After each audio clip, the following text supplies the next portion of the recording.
Bem-vindos ao meu canal, eu me chamo Tainara Lira e hoje nós vamos conversar sobre o sistema de condução elétrica do coração.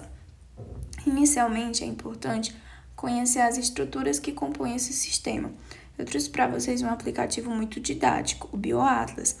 Nele, será possível a visualização de maneira dinâmica e lúdica das principais estruturas desse sistema. No átrio direito, nós vamos visualizar dois importantes componentes, que são os nodos sinoatrial e os nodos atrioventricular. Atrioventricular porque ele está localizado entre o átrio e o ventrículo, certo? E o sinoatrial porque ele está localizado no átrio. Localizado no átrio, próximo à veia cava superior, certo? Para uma melhor visualização, eu esconderei o nosso átrio direito. Pronto. Vamos visualizar as estruturas. Temos esse pontinho, o pontinho bem em cima, que eu acabei de esconder também. Temos esse pontinho sendo o nosso nó sinoatrial. Logo após o nó sinoatrial, nós temos as vias internodais, que são essas três estruturas, esses três filamentos que conectam o nó sinoatrial ao nó atrioventricular, certo? O nó sinoatrial ele é muito importante porque ele é considerado um marca-passo natural do nosso coração, ele que vai ditar o ritmo do coração. E por que essa função é dele? Pelo simples fato dele ser a parte do coração que tem o maior ritmo. Se houvesse no coração uma estrutura com maior ritmo, essa estrutura seria o nosso marca-passo. Essa estrutura ditaria o ritmo do nosso coração, do nosso ciclo cardíaco. Mas como ele é o mais apressadinho, ele que tem essa função. Então, ele vai ser ligado ao nó atrioventricular por meio das vias internodais. No fim dessas vias internodais, se vocês prestarem atenção, a gente tem aqui esse aglomerado. Esse aglomerado quase coladinho ao nó AV, que é o atrioventricular. Esse aglomerado quase coladinho ao AV, ele se chama de fibras transicionais, porque é realmente um espaço de transição entre o átrio e o ventrículo.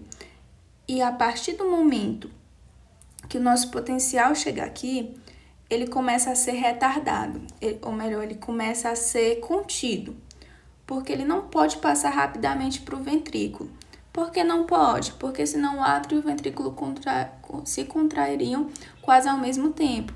Não daria tempo do ventrículo se encher de sangue e bombear esse sangue com eficiência para o nosso corpo, porque o átrio ele precisa contrair e quando ele contrai, ele envia sangue para o ventrículo. Certo que o fluxo de sangue para o ventrículo naturalmente já é bem grande, 80% do sangue é enviado para o ventrículo de maneira natural, mas o átrio ele dá aquela ajuda para mandar mais 20% de sangue para o ventrículo, e isso já é uma grande ajuda, isso já é importante para o nosso corpo.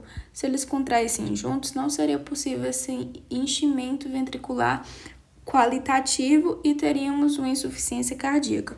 Por isso tem que ter esse retardo do potencial nessa região das vias transicionais e na região do nódo AV.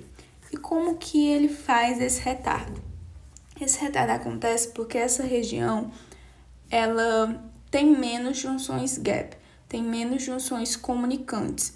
O que faz as nossas células, os nossos cardiomiócitos terem uma resposta rápida é a quantidade de junções comunicantes entre as células. A gente vai entender um pouco melhor sobre isso futuramente, mas essa quantidade de junções comunicantes permite que o potencial se propague muito rápido nessas células de resposta rápida, que são os cardiomiócitos. Aqui, a gente não tem tantas junções comunicantes, então o potencial se propaga mais devagar.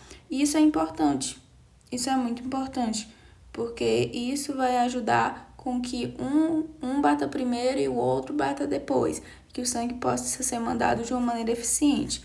Então, nódo sinoatrial, vias internodais, fibras transicionais, chegamos no nódo, esse daqui, ó, nodo atrioventricular, que vai mandar esse potencial dos átrios para o ventrículo.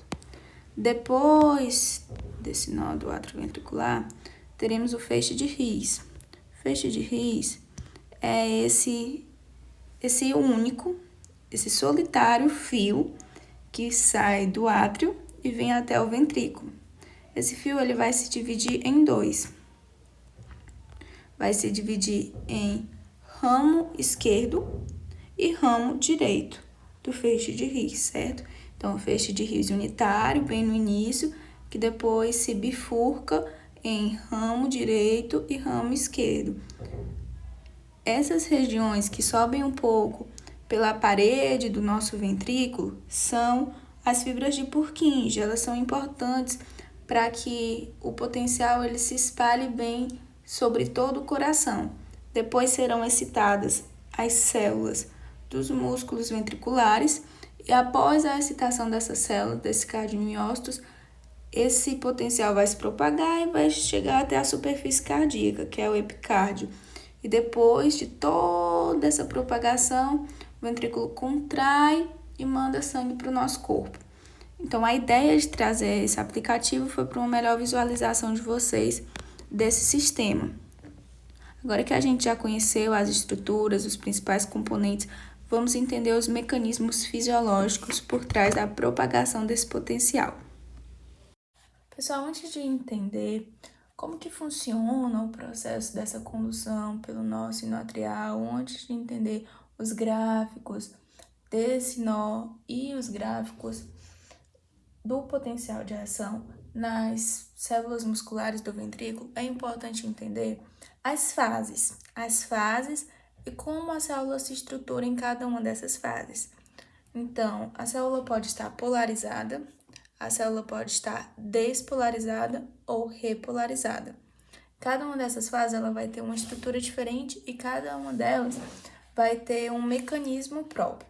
É importante compreender o que acontece em cada uma, porque compreendendo o que acontece em cada uma, a gente vai ter um entendimento melhor dos gráficos, certo? Ótimo. Naturalmente, a célula está polarizada. Por quê? O que é algo polarizado? Algo polarizado é algo que tem polos. Na física, a gente gosta de pensar em polo positivo e polo negativo. É o mesmo esquema aqui. Pensem comigo. Os elementos, certo? Os elementos que a gente tem na nossa célula. Pensem comigo e façam de conta que esses elementos são bem visuais. Que a gente tem a tal da bomba de sódio e potássio. O que essa bomba faz? Coloca 3 sódios para fora e 2 potássios para dentro. Ótimo. Vou apresentar para vocês um novo carinha, que é o NCX. N de Na, C de cálcio e X de trocador em inglês. O NCX ele tem a função de colocar 3 sódios para dentro e um cálcio para fora, certo? Um cálcio com carga mais 2 para fora. Prestem atenção que enquanto a bomba joga 3 para fora, o NCX coloca 3 para dentro. Então, equilibrou.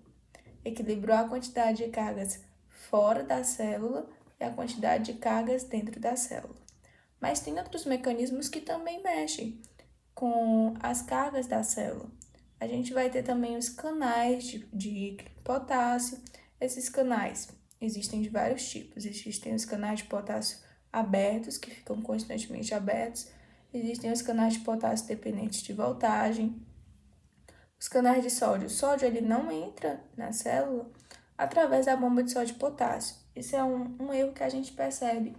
Uma leiguice era minha também, de achar que a bomba de sódio e potássio revertia o fluxo dela. Que a bomba de sódio e potássio, no momento da despolarização, era quem colocava o sódio para dentro da célula, mas não é assim. No momento da despolarização, que a gente vai conhecer depois, quem coloca o sódio dentro da célula em maior quantidade são os canais de sódio dependentes de voltagem. Tainara, eu não entendo essa questão de dependente de voltagem. O que é voltagem? É o potencial que tem ali, certo? Então, de acordo com a negatividade ou a positividade dentro e fora da célula, eles vão colocar ou não sódio. Da mesma forma, são os canais de potássio. Então, essas são as estruturas que eu queria apresentar para vocês. Desenhei uma pequena mitocôndria, desenhei o retículo endoplasmático liso. Quando a gente for trabalhar com células musculares, esse retículo vai se chamar retículo sarcoplasmático, porque nos músculos tudo recebe esse nome de sarco. O plasma, o citosol da célula, nas células musculares, é sarcoplasma, a membrana plasmática, a sarcomembrana, certo? Então, sempre que vê sarco é relativo a músculo. Então, a gente vai ter o retículo sarcoplasmático, e nesse retículo, ele tem uma estrutura chamada receptor de hianodina, certo? Esse receptor vai ser importante porque ele quem vai receber o cálcio. Porque vai entrar cálcio dentro da nossa célula pelos canais de cálcio tipo L. Quando esse cálcio entrar, quem vai receber ele vai ser esse receptor. Isso é importante para a gente entender o funcionamento na despolarização e na repolarização. Então, eu apresentei para vocês aqui os principais elementos. Os elementos essenciais, que é a bomba de sódio e potássio, o NCX, os canais de sódio dependentes de voltagem, os canais de potássio que ficam abertos, os canais de potássio dependentes de voltagem também, e os canais de cálcio tipo L, e o retículo sarcoplasmático. Então, uma célula polarizada, ela vai ter polos. Dentro da célula, o meio intracelular normalmente é mais negativo que o meio externo. O meio externo vai ter ali mais positividade e o meio interno vai ser mais negativo. Não significa que dentro da célula só tem moléculas negativas, de forma alguma. Significa que a soma das cargas de todas as estruturas, de todas as moléculas, de todos os íons dentro da minha célula resulta em algo negativo, que tem mais cargas negativas do que positivas dentro da minha célula. Então, inicialmente ela está polarizada, sendo negativa dentro e mais positiva fora. Vamos despolarizar essa célula? Quando a gente falar de despolarização, pensem em contração, certo? Contração. Como que ocorre essa despolarização? Vamos ter uma abertura dos canais de sódio dependente de voltagem. Esses canais vão abrir e vão colocar muito sódio dentro da célula. Colocando muito sódio dentro da célula, além dele, eu vou ter também a entrada de cálcio. A entrada de cálcio por meio dos canais de cálcio tipo L. Então, aqui, por meio dos canais de cálcio tipo L, vai entrar cálcio dentro da minha célula. O que a gente sabe? Que o cálcio ele é muito importante para o processo de contração muscular. O cálcio é fundamental para o processo de contração muscular. Quem já estudou contração muscular e lembra aí na memória, o cálcio ele desbloqueia, ele se liga à troponina e desbloqueia a actina para que as zonas ativas da actina possam se conectar com a miosina, certo? Mas isso são detalhes da contração muscular. Vamos lembrar somente que a entrada de cálcio na célula faz com que ela se contraia, faz com que haja contração. Ótimo. Então, entrou sódio, entrou cálcio. Esse cálcio que entrou vai se ligar no nosso receptor de hianodina. E o receptor de hianodina vai fazer com que o nosso retículo sarcoplasmático libere o cálcio que está armazenado dentro dele. Não sei se vocês já estudaram em biologia molecular, mas uma das funções do retículo endoplasmático liso é o armazenamento de íons cálcio. Ele armazena muito cálcio. E esse cálcio é armazenado justamente para que seja usado posteriormente no processo de contração, certo? Então, todo o cálcio que esse retículo endoplasmático liso armazenou, ele vai usar agora, ele vai liberar no meio intracelular. Desenhar a mitocôndria, porque a mitocôndria ela também armazena um pouco de cálcio. Não é tanto, não é uma quantidade tão significativa, mas a nível de consciência, eu coloquei ela aqui para vocês. Vamos pensar, a nossa célula já está cheia de carga positiva, certo? A célula já está cheia de carga positiva, já tem muito sódio dentro da célula. Vocês acham que o NCX vai continuar mandando 3 sódios para dentro da célula? Vocês acham que ele vai continuar mandando sódio para dentro da célula se a célula já está lotada de sódio? Não. Ele vai inverter o seu fluxo. Que na despolarização, o NCX ele inverte rapidamente o seu fluxo. Ele vai mandar cálcio também para dentro da célula para ajudar nessa contração e vai botar sódio para fora. Mas isso é muito rápido, é detalhe. Então, nesse momento, a gente tem um fechamento dos canais de potássio, para o potássio não sair logo e essa célula ficar bem positiva, tá certo? Por que se chama despolarização? Porque antes eu tinha uma parte negativa e outra parte positiva. Como é que a gente faz para algo que está negativo ficar positivo? Coloca carga positiva nele, que foi o que aconteceu. Colocamos muita carga positiva através dos íons sódio e dos íons cálcio. Então, agora houve uma despolarização. Essa célula não está mais polarizada. Ela está positiva dentro e está positiva fora, ok? Nesse momento, ocorre a contração. Ótimo. Então, vamos pensar no coração. O coração contraiu. E agora? Depois que o coração contraiu, a gente precisa relaxar. O coração não vai ficar contraído o tempo todo. Esse relaxamento, essa diástole, para quem conhece os termos, sístole é contração e diástole é o relaxamento. Então, agora no momento do relaxamento, da diástole, vai ocorrer uma repolarização. O que é que isso quer dizer? Quer dizer que a célula vai voltar a ficar polarizada. Vai voltar a ficar com o meio intracelular mais negativo e o meio extracelular mais positivo. Como é que a gente faz isso? Para o meio intracelular ficar mais negativo de novo, tira a carga positiva de dentro. Tira a carga positiva de dentro e joga para fora. Como que a gente vai fazer isso? Tirando agora o potássio, certo?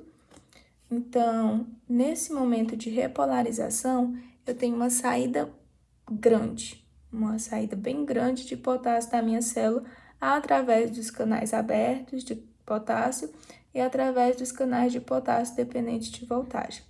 Então, no momento que eu tenho essa saída grande de potássio da célula, se chama repolarização, certo? Bomba de sódio e potássio sempre funcionando durante todos esses momentos, certo? Sempre funcionando normalmente. NCX funcionando normalmente também. E aí, quando o potássio está saindo, o retículo sarcoplasmático vai recolher todo aquele cálcio que ele mandou. Ele mandou um monte de cálcio para o meio intracelular para acontecer a contração. Então, agora eu não quero mais contrair, eu quero relaxar. Então, eu tenho que tirar o cálcio. Tenho que tirar esse cálcio, porque esse cálcio está conectado lá à troponina. Então, eu tenho que tirar o cálcio lá da troponina para poder os locais ativos da actina serem bloqueados novamente e o músculo relaxar. Então, vamos pegar esse cálcio. Retículo sarcoplasmático recolhe o cálcio, mitocôndria ajuda. Ótimo. Essa é a fase de repolarização. Finalizada a fase de repolarização, a célula volta ao seu estado inicial de célula polarizada. Compreender esse mecanismo é muito importante agora para o entendimento gráfico. Bom, pessoal, dadas as regras do jogo, vamos jogar. A gente tem aqui uma célula do nódo sinoatrial, eu desenho para vocês, e dentro dela ela tem um potencial em repouso de menos 55 milivolts. Vamos fazer de conta que o potencial é a energia. Então, essa célula ela tem menos 55 de energia. Só que para ela contrair, ela precisa de mais energia, certo? Ela precisa de menos 40 de energia. Ótimo. Como são cargas negativas, a gente sabe que menos 55 é menor que menos 40. Estamos trabalhando com números negativos. Então, ela precisa, assim, de uns 15 pontinhos de energia, né, para contrair. Ótimo. Então, além da energia, ela precisa de cálcio também, que cálcio faz parte da contração. Como é que ela vai conseguir essas coisas? A célula do nódo sinoatrial, ela é um pouquinho mais permeável a íons positivos, como sódio, como cálcio, e ela é autoexcitável também. Ela vai criar o próprio potencial de ação dela. E o que é potencial de ação? É a voltagem mínima necessária para acontecer esse impulso, certo? Para acontecer a propagação. para acontecer essa contração. Então, ela tem essa energia aqui e ela precisa chegar no 40, beleza? Então, como eu já falei para vocês, ela é um pouco mais permeável a íons positivos, como sódio e cálcio. Então, ela vai recebendo, vai entrando dentro dela carga positiva. Então, se ela está recebendo mais carga positiva, ela vai aumentando aqui, vai aumentando o valor. Então, tá recebendo carga positiva, vai aumentando, até que ela chega aqui. Pronto, chegou aqui. Conseguiu o valor mínimo do potencial de ação. Agora é ir. Agora é propagar esse potencial. Lembrando que a célula do nódulo sinatrial, ela não contrai. Ela é uma célula não contrátil, certo? Ela não tem miofibrilas. Não tem miofibrilas eficientes para fazer uma contração. Correto? São células especializadas em propagar esse impulso, não em contrair. A gente vai falar em contração somente nas células musculares, os cardiomiócitos. Pronto. Então, quando ela recebe esse cálcio, ela vai receber através de uma corrente chamada corrente Fanny. Essa corrente Fanny é quando ela recebe o cálcio. Vocês viram no nosso esquema que a despolarização é o recebimento de muito sódio. No caso do nódo SA, do nódo sinatrial, ele tem essa particularidade. Ele não se despolariza recebendo muito sódio. Ele se despolariza recebendo muito cálcio. Então, ele chegou aqui no potencial de ação porque tem uma permeabilidade a íons positivos. Isso faz parte da autoexcitação dele. Então, chegou no potencial de ação, vai receber muito cálcio. Recebeu ali a corrente Fanny de cálcio, despolarizou. Assim que ele despolariza, ele não contrai. Então, ele já desce logo. Ele já desce logo se repolarizando, liberando o potássio para fora. Tudo bem? Vocês vão perceber que quando a gente for falar das células musculares do coração, elas vão contrair. Então, elas vão ter uma fase que vai ser contração mesmo. Então, pronto. Repolarizou, desceu, voltou ao potencial de repouso, que é assim na faixa de menos 55, tudo bem? Aí vai ter a permeabilidade da membrana, vai subir devagarzinho de novo, atingiu o potencial de ação, despolarizou, repolarizou. E assim ela vai transmitindo, esse potencial. E é importante isso, esse potencial, porque o tempo que ela leva para atingir o novo potencial é esse tempo que vai regular o ritmo do nosso coração. Depois a gente vai ver um processo chamado hiperpolarização, mas isso é mais para frente. É assim que acontece nas células do nódulo sinatrial. Eu coloquei AV aqui porque o processo é semelhante, mas como o nódulo atrioventricular ele é mais lento, acontece num tempo diferente esse gráfico, certo? Mas o mecanismo é basicamente o mesmo. Agora vamos entender o processo de contração em células musculares ventriculares. Eu não sei se eu cheguei a falar para vocês, mas existem células de resposta rápida e células de resposta lenta. Nesse caso, as nossas células do sistema de condução do coração, como os nodos, como o feixe de His, elas são respostas lentas. Por quê? Porque elas não têm tantas junções gap, não têm tantas junções comunicantes entre elas. Então, os íons não passam tão rápido assim. Quanto mais junções gap, mais rápido esse potencial passa, certo? Já as células musculares, não. As células musculares, elas têm muitas junções gap.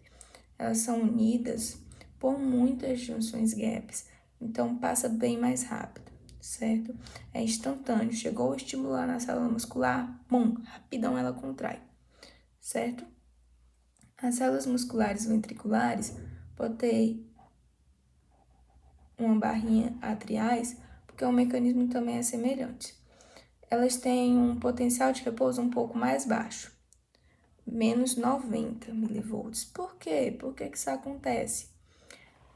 Porque esse aqui, ele tem que se autoexcitar. Se ele tivesse um potencial muito, muito baixo, ia ser mais difícil para ele, porque ele ia ter que subir isso tudo para conseguir ter um estímulo, para conseguir ali ter um potencial de ação. Então, para ficar mais fácil para ele, que ele faz esse processo sozinho, ele tem um potencial um pouquinho mais alto, certo? Mas nas células musculares ventriculares, ela tem esse potencial mais baixo, porque ela já vai receber estímulos externos e também porque se ela tivesse um potencial mais alto, ela ia contrair muito facilmente. Qualquer estímulo ali no nosso coração, qualquer estímulo nas células musculares, ela já ia estar contraindo. Imagina só as arritmias ventriculares, as extrasístoles que não iam causar. Pois bem, como é que funciona? Temos a nossa célula em repouso. Repouso ela tem um potencial menos 90 milivolts, isso em repouso. Então, ela vai sofrer o quê? Vai sofrer agora despolarização. Em repouso, ela está polarizada, lembra? Está negativa aqui. Então, ela vai sofrer despolarização, que é a fase 0, a fase inicial do nosso momento de contração, do nosso momento de sístole. Então, ela sofreu despolarização, entrou muito sódio. Aqui segue todos os mecanismos que eu mostrei no desenho anterior. Vai entrar sódio, vai entrar muito sódio. Entrou muito sódio, beleza? Entrou muito sódio. Deixa eu pegar outro desenho. Ó, despolarização. Entrou muito sódio, o que é que vai acontecer? Vai entrar também cálcio, vai entrar cálcios pelos canais de cálcio tipo L. Entrou esse cálcio, vai se ligar ao receptor de rianodina. Esse receptor vai liberar, fazer com que o retículo sarcoplasmático libere o cálcio e aí a gente vai ter uma contração. Só que essa contração ela não pode ser tão rápida assim, ela é rápida, mas não é tão rápida. Precisa ficar um tempinho contraído. Por isso, prestem atenção. Despolarização, momento de contrair. Vamos liberar o cálcio. Liberou o cálcio nesse momento também. Mas aí acontece que ela já quer repolarizar, tá vendo? Ela já quer repolarizar aqui. Mas ela não pode repolarizar logo.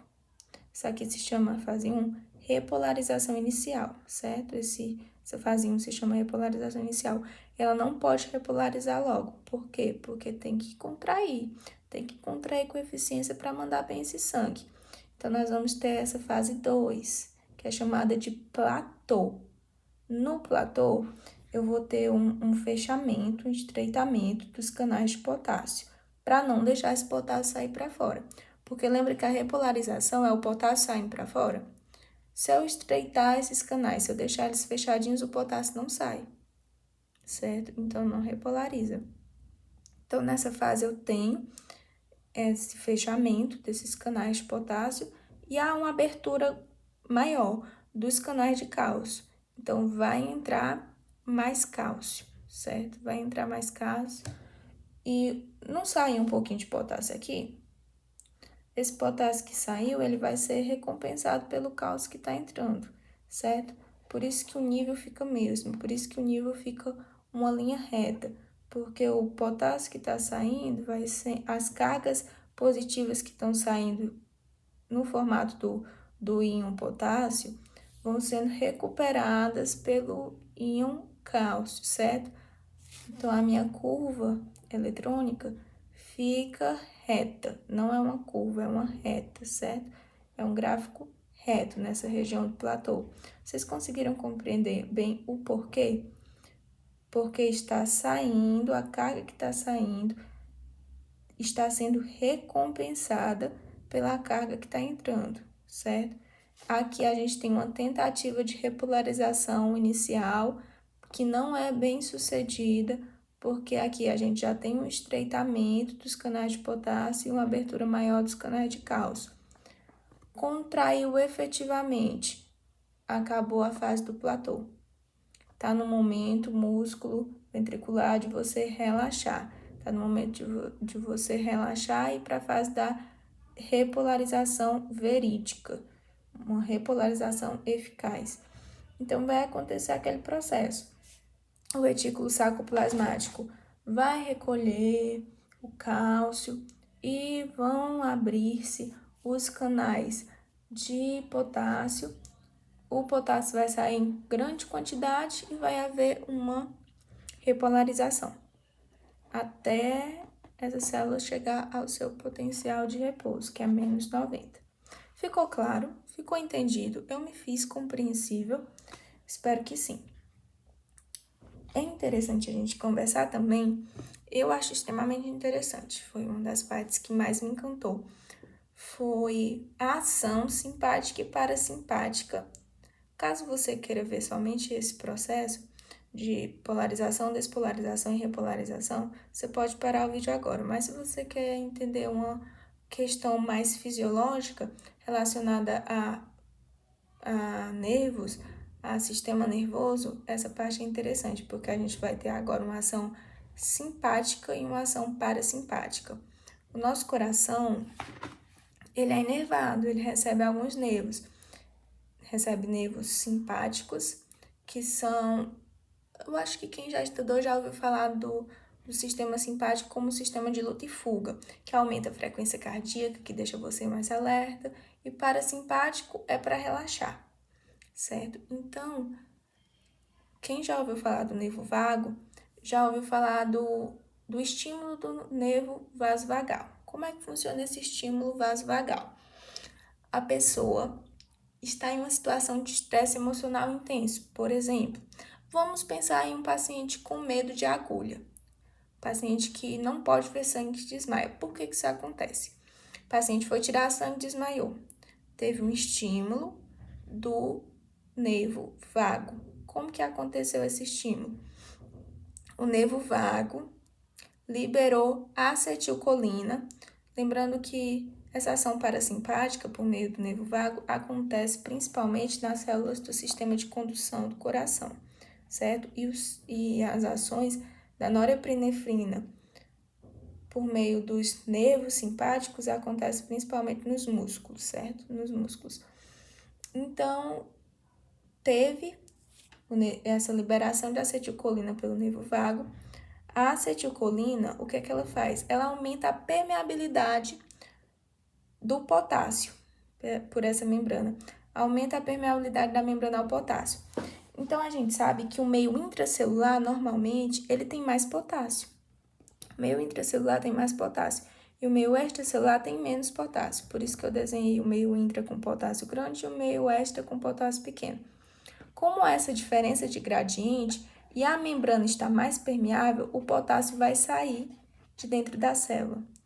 E quando o potássio sai muito de dentro da célula, a gente tem o quê? A gente tem a repolarização. Isso. Só que o potássio saiu muito, mas não saiu na quantidade ideal a quantidade ideal que era para sair, a quantidade normal, a quantidade usual. Ele saiu mais do que o normal. Eita! Então, se sai normalmente o potássio, eu tenho uma repolarização.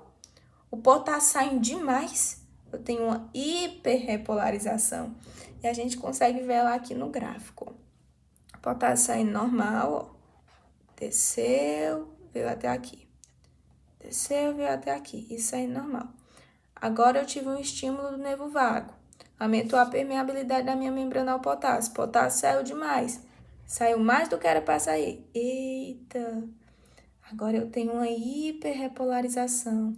E o que é que essa hiperrepolarização faz? Pensa comigo. O átrio agora, o nó sinoatrial ficou agora com um potencial de menos 60. Antes ele tinha que subir só essa linhazinha aqui, de menos 55 até menos 40. Agora ele tem que subir de menos 60 até 40, ó. Tem que subir de menos 60 até 40. Concorda comigo que o esforço que ele tem que fazer, a energia que ele tem que conseguir é maior? Então, ele vai passar mais tempo para conseguir essa energia. Se ele passa mais tempo para conseguir essa energia, os batimentos vão ficar mais longe um do outro. Eu vou ter menos batimentos no mesmo intervalo de tempo. Então, se eu tenho menos batimentos no mesmo intervalo de tempo, diminuiu a frequência cardíaca. Menor diminuição da frequência cardíaca pode causar um desmaio. caso essa frequência cardíaca fique muito baixo e o débito cardíaco também diminua muito. Como é que funciona o estímulo dos nervos simpáticos? Os nervos simpáticos já vão agir nas células musculares. Qual a ação desses nervos simpáticos? O nervo simpático vai liberar norepinefrina e a norepinefrina vai aumentar a permeabilidade do sódio e do íon cálcio pela nossa membrana. Então, se eu tenho uma membrana mais permeável ao sódio e aos íons cálcio, a gente sabe que o meio extracelular tem mais sódio. O meio extracelular tem mais sódio e o meio intracelular tem menos sódio. Então, pelo gradiente, vai entrar sódio dentro da célula. Quando entra sódio dentro da célula, eu tenho um processo de despolarização. Mas aqui está entrando sódio e esse sódio está deixando o interior da minha célula com carga mais positiva. Então, vamos pensar no ventrículo normalmente, as células ventriculares normalmente. Elas têm uma carga de menos 90. Só que elas receberam cargas positivas agora, pelo estímulo simpático. Então, antes esse potencial de repouso que era menos 90, vai ficar aqui, vamos lá, no menos 80. Menos 80. Agora fica mais fácil, né, de subir. Fica mais fácil de subir. Então, o ventrículo ele fica muito mais excitável, ele fica muito mais fácil de contrair. O que é importante? É importante no sistema de luta e fuga, né? Uma força de contração maior, tá entrando mais cálcio também. Então, esse foi o básico sobre as ondas, sobre os gráficos formados, sobre o processo de polarização, despolarização e repolarização.